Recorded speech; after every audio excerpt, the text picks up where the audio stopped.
Hey, so in this video, we're going to talk about the who, what, when, where, why, and how to start a YouTube channel and succeed as a transformational coach. So we are going to talk about YouTube specifically. Mm-hmm.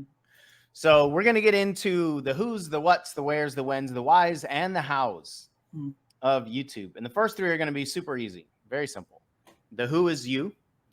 The what is videos on YouTube, and the when is now, basically. You, authentic version of you. You are the most valuable ingredient of the recipe. And then all the other things need to be built around you. So when you do your videos, when you do your content, you've got to stay true to your authenticity. You've got to be who you really are. Otherwise, it's not going to be sustainable. Or you're not going to be fulfilled in creating content that only feeds a beast out there, but isn't really what you want to say. The what is videos on YouTube. We're going to make a case here in a little bit in this video about why YouTube is so critical. And even in explaining some of these things recently, there's been awarenesses that we've had. And you know, as a company, we've been committed to YouTube for years now. I personally was doing YouTube videos 15 years ago, I think, is at least 12 years ago, I think, is the first video that I put up. So I've been on YouTube for a long time. And I want to break down some of the distinctions between YouTube and why it's so important for you to understand how powerful YouTube is compared to other social media platforms and other marketing platforms, other like marketing strategies. And then when is now, right? That the old adage, I think, when's the best time to plant a tree 20 years ago? When's the second best time now? When's the best time to start YouTube 15 years ago when YouTube started? That's the best time to start YouTube, or whenever it was. It was around that time.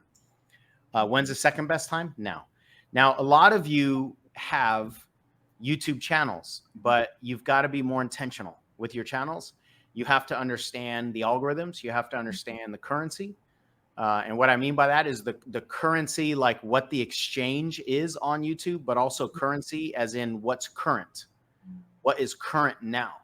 Current on the chat, on the platform, but also current in marketing and current in coaching and current in consumption of all the people that are out there. So those are the first three. Michelle, you want to add anything to those?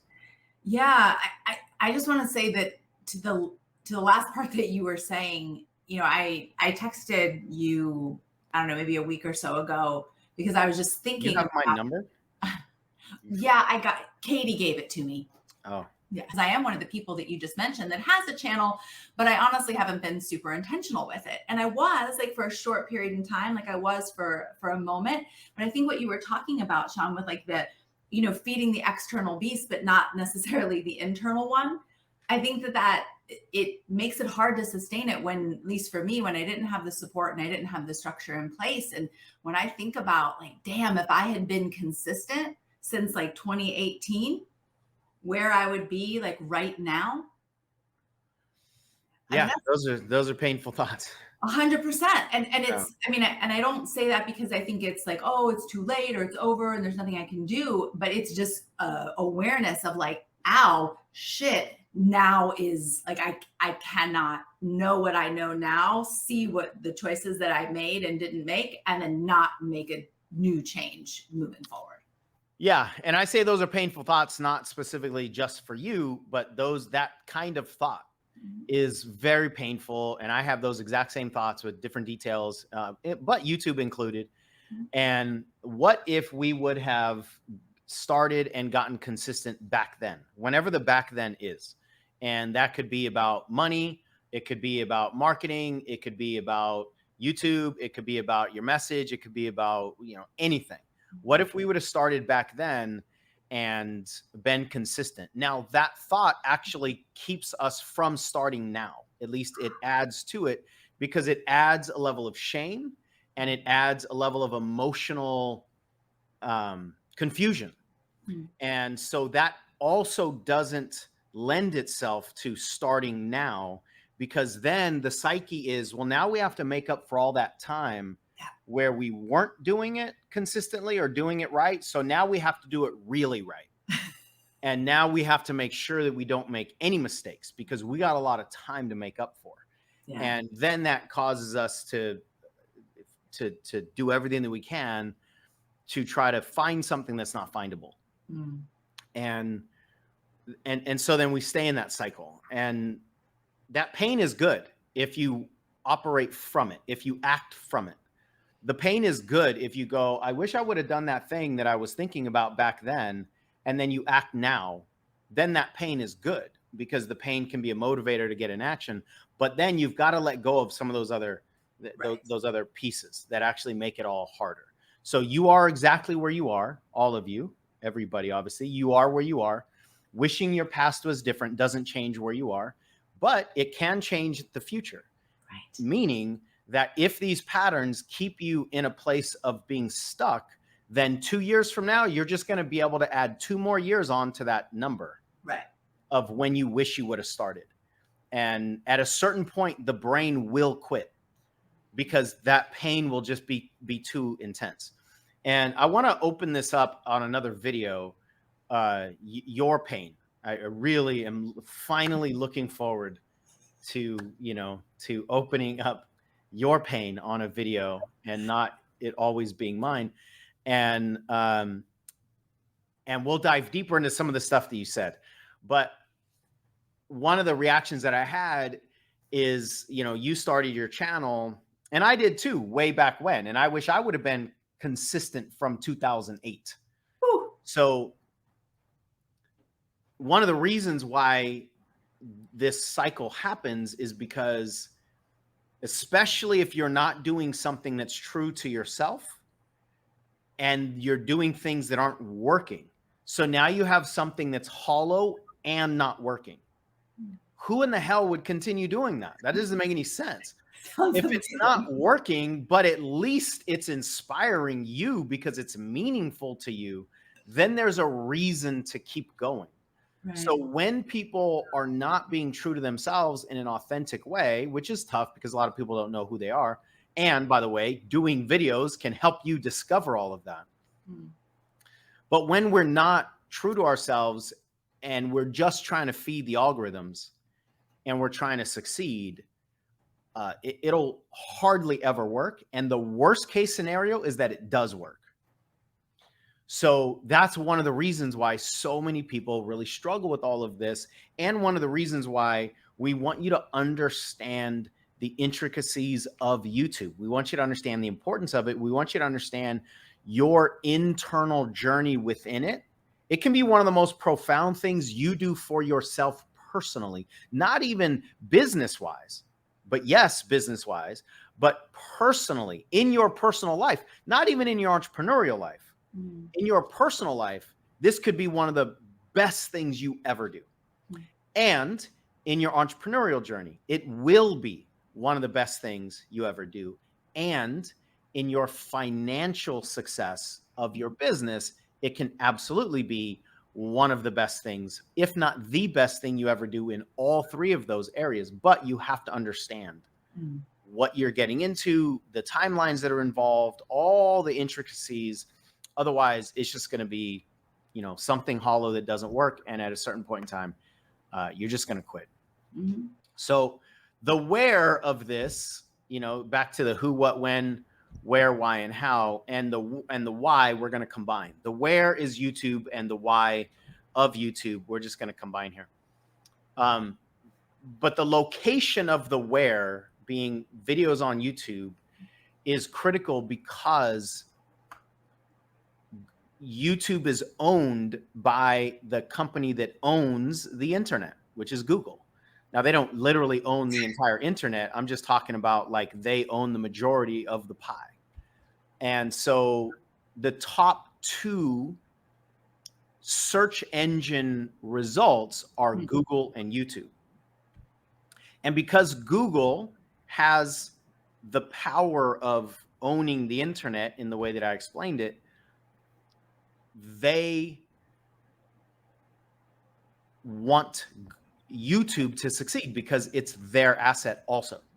So if you type anything into Google, you'll see a lot of YouTube results come up because Google wants you to watch YouTube. So if the most powerful entity in the internet space owns a platform, you should be on that. Because your relationship to YouTube is different than your relationship to almost all the other social media platforms. So for the next little bit of time here, I'm going to create a distinction between YouTube and all the rest. Now, all the rest don't exactly work identical to each other, but just for the sake of simplicity, I don't want to try to explain the differences between YouTube and TikTok and then YouTube and Instagram and then YouTube and Facebook. I don't want to do all that. It's just YouTube and then all the rest. And so we're going to make distinctions, and some of these things don't apply as much to certain platforms as other platforms.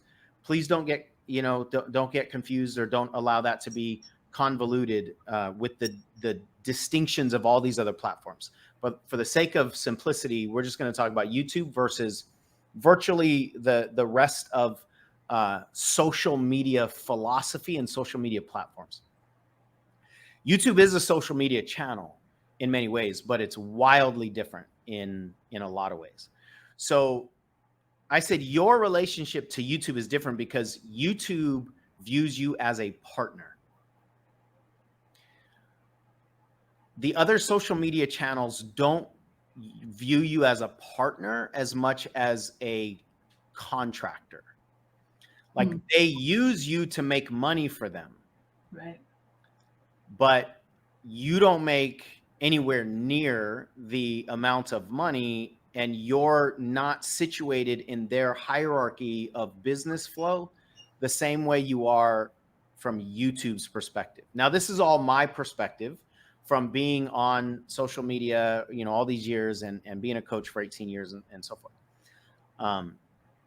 So, I might be using terminology that's not factually correct, or I don't know. I'm not going to try to use percentages, I don't think, but some of this information, you might have differing sources out there. Please hear it from the conceptual place, not necessarily just the exact details. And if you have different information or you go find different information, please let us know. I always want to be corrected if there's anything incorrect that I'm talking about with some of these platforms. And they're changing all the time. So oh my God. There might be things that I, knew 3 months ago, and they're not true anymore. So we always want this to be a co-creative conversation. But I want to dive into this piece for a little bit, because you are a partner of YouTube. And what that means is, now on all social media channels, you're not the product. Your content is not the product. The eyeballs of the listeners or the audience members, the attention of the audience is the product. So Instagram, Facebook, TikTok, all those platforms, the way I understand it at a high level, they sell attention to advertisers. That's the business model. So they do everything they possibly can to get people's attention, but it's more shallow and broad. That's why, people are thumbing through TikTok videos and then another one and then another one and then another one. And we just get caught in this shallow stream of like mind numbing and mindless attention. Yeah. And then that attention gets sold to advertisers. YouTube certainly has an element of that. They want to grab attention from viewers, but it's just not the same way in my experience. And they want your channel to succeed. And because of that, they're going to help your channel get deep attention. And the other platforms don't operate that way. And if they do give that opportunity, you have to pay for it. So you, like on Facebook, you have to pay for people to keep seeing your stuff. You're paying first. YouTube is making all these suggestions of videos to watch. And if they can get somebody into a channel loop, they'll help the viewer binge a certain channel, and you're not paying for that. I've never paid any money to YouTube, and our company has made millions and millions of dollars from YouTube. I really want you to understand that piece. Yeah, that's huge. But I want you to, and I'll let you jump in here, Michelle, but we've made millions of dollars from YouTube, not millions of dollars on YouTube. That's different. Anything you want to add? I mean, just I'm happy that you paused, because it's so significant. I mean, it's what you were talking about. Like it's it's more of a longer term, deeper relationship on YouTube, and on the other platforms, generally speaking, it's more like a short fix. Like it's like getting a shot in the arm of like a boost and an energy shot, versus the long-term sustainability. So ultimately, then I guess it comes down to the type of business that we want to have. Bingo. And Michelle and I were just talking just a few minutes before we went live here. And so we didn't have time to put together like a list of distinctions. But one of the distinctions between YouTube and virtually all the other platforms is long versus short. Long form content and long-term connection happens on YouTube. Short form content, short-term connection happens on virtually all the other places. And it gets people into this like fever pitch of just short attention span, like a dopamine addiction, right? And if any of you have ever heard us talk about YouTube versus other social media channels, one of the biggest distinctions is to understand the mindset of the consumer on these two different platforms. The mindset of the consumers of short form, short attention span, those are not learners. They're not here to learn. They're here to waste time. And that's what gets reinforced, is just mindless, entertaining for sure, but they're not here to learn. The YouTube audience is here to learn. Most of you, I think all of you, are teachers. So who do you want in your classroom? Do you want learners who are seeking information, or do you want, you know, my mind thinks in rhyme, do you want burners who are just trying to burn through time? Right? You want learners. You want students. There are no students on Facebook and TikTok and Instagram. Those are not students in a classroom to learn. They're just consuming quickly and then moving. So you all want to be in a place where the people who are consuming your information are going to be in it for the long game. Otherwise, you're just going to go crazy. So everything is set up on YouTube to be aligned with virtually everything that all of you are. Your teachers, your transformational coaches. Nobody's ever going to have their lives transformed in a TikTok video or in an Instagram reel or on a Facebook story. Nobody's ever going to have their lives transformed. But they might have huge awareness shifts, potentially even breakthroughs, depending on your content, on a YouTube video, and then they'll want more, and then you can bring them into the transformational space, which is your business, which is your, you know, your programs, which is your services of some kind. So it's like if you want to set up a freeway that's designed to be long-term transformational freeway, you do not want a short, I'm going to change a word here because it's important in the world of content. Long form content is just longer in time. Short form content is just shorter in time, if you haven't heard that. So long form content to transform people. If you want to create a long form transformational freeway, don't have a short form transactional on-ramp. It doesn't make sense. because the people that are taking the short form transactional on-ramp, once they get onto that freeway, they're going to realize, oh, this is not what I just signed up for. So everything needs to be aligned throughout the whole process. And then you can create something that's insanely powerful and financially profitable. But you have to do it the right way, and you have to understand what you're building. And what you're building on YouTube is different than what you're building on social media. So it operates differently. You need different tools. There are different time frames. There are different expectations. You need to understand that what almost everybody's talking about in succeeding on social media, that's not available here on YouTube. Not in the same way, not in the same time frame, not in this. It doesn't look the same. It doesn't feel the same. It doesn't sound the same. So we literally are talking about two different ecosystems. And because of that, we're talking about two different animals that live inside those ecosystems, different diets, different oxygen in the air. Like there's so many distinctions.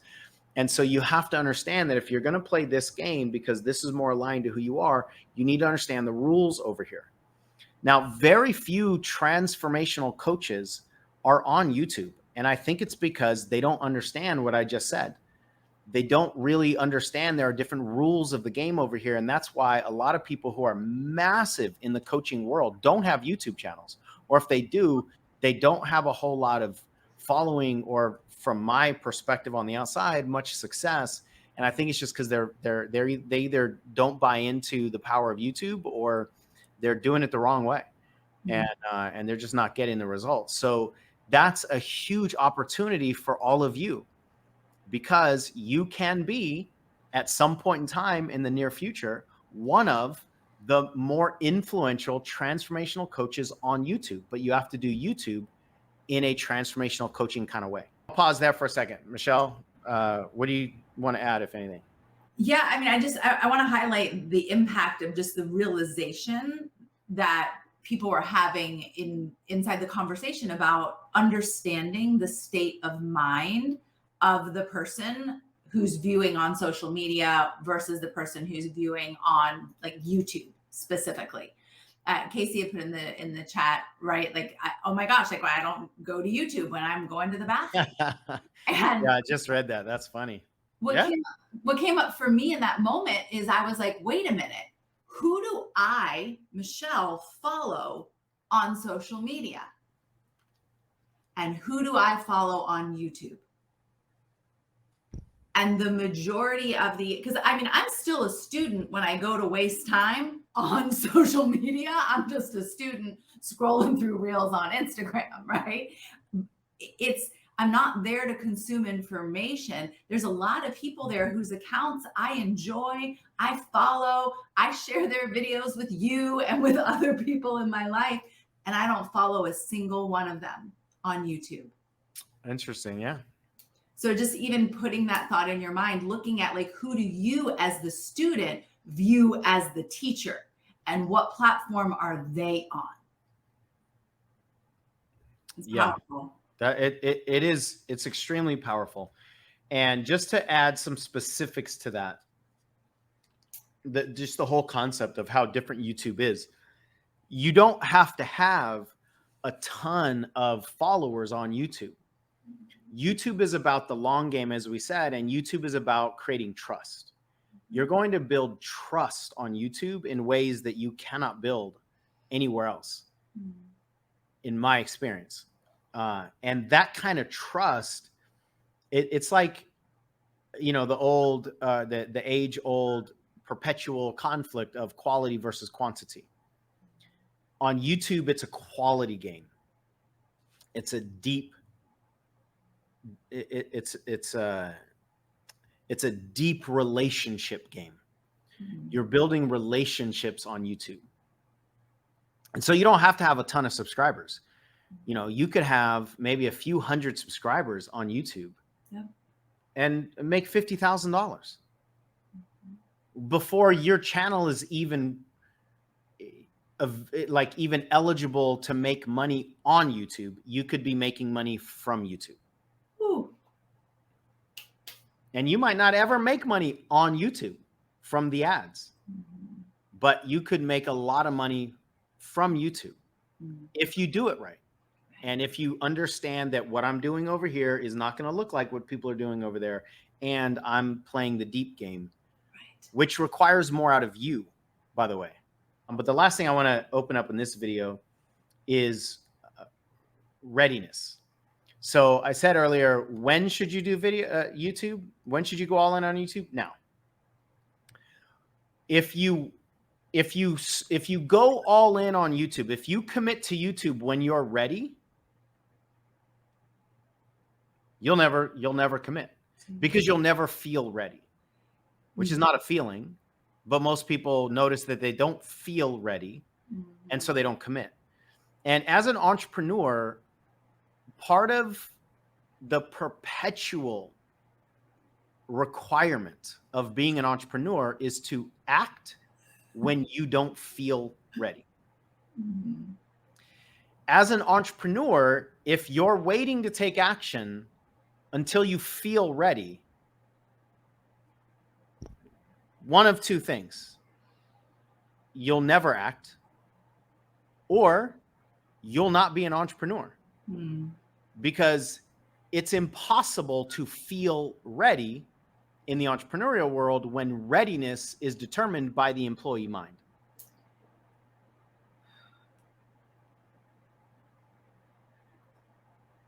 I'm going to repeat that again because of both of our reactions. I'm sorry, did that show up on the screen?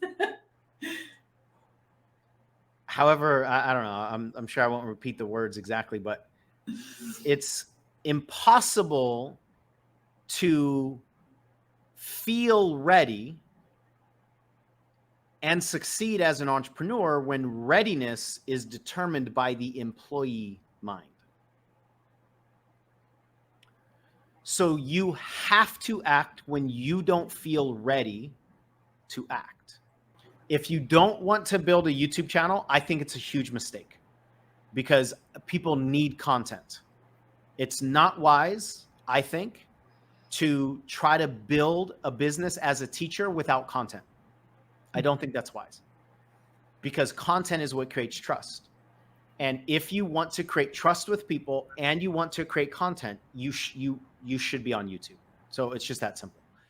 So have you started your channel yet? If you like this video and you want to see the next one, check out that one right there, where we're talking about the 4 steps to successfully market your coaching business.